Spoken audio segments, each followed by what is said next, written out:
puso ng bansa, isang pangalan ng sumiklap. Tatay Digong, lingkod na may tapang at alab. Sa simpleng pamumuhay, hindi naghanap ng luho. Buhay ay inialay para sa Pilipino. Isang taong payak, hindi mahilig sa yaman. Sa simpleng pagkain, siya'y nasisiyahan. Mataimtim ang puso para sa bayan at kapwa.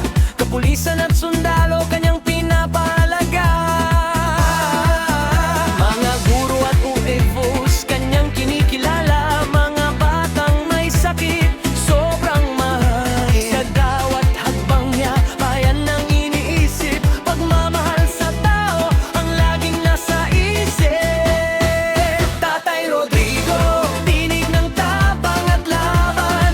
Para sa bayan mong mahal, ika'y lumaban. Sa unos ng pandemya, bansa iyong tinawid. Pilipinas ay iningatan, pag-asa'y dinawagli. Tatay Rodrigo, sa puso ng masa'y buhay. Alay ang serbisyo, hangad ay tunay. Sa ngalan ng Pilipino, sa hirap at ginhawa, ikaw ay mananatiling alaala ng bansa.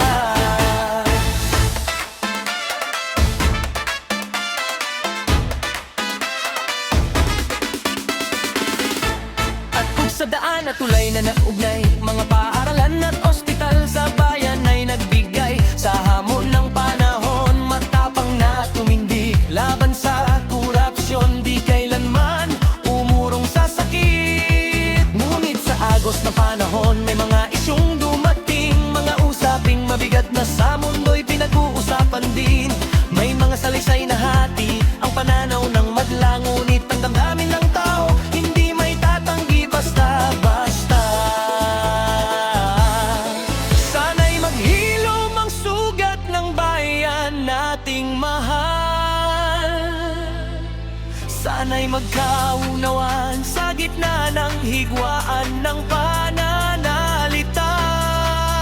Ang hangarin ay Pilipinas na muling titibay sa pagkakaisa.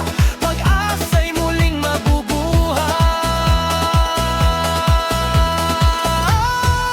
Tatay Rodrigo, tinig ng tapang at laban. Para sa bayan, bawal ika'y lumaban. Sa puso ng marami, ikaw ay gabay. Sa kasaysayan ng bansa, may batas kang tunay. Tatay Rodrigo, sa puso ng masa'y buhay. Alay ang serbisyo, hangad ay tunay. Sa ngalan ng Pilipino, sa hirap at ginhawa, ikaw ay mananatiling alaala ng bansa.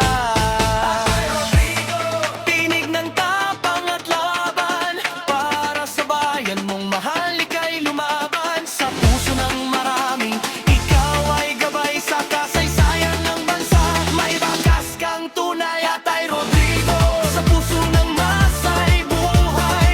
Alay ang serbisyo, hangad ay tunay. Sa ngalan ng Pilipino, sa hirap at ginhawa, ikaw ay mananatiling alaala ng bansa.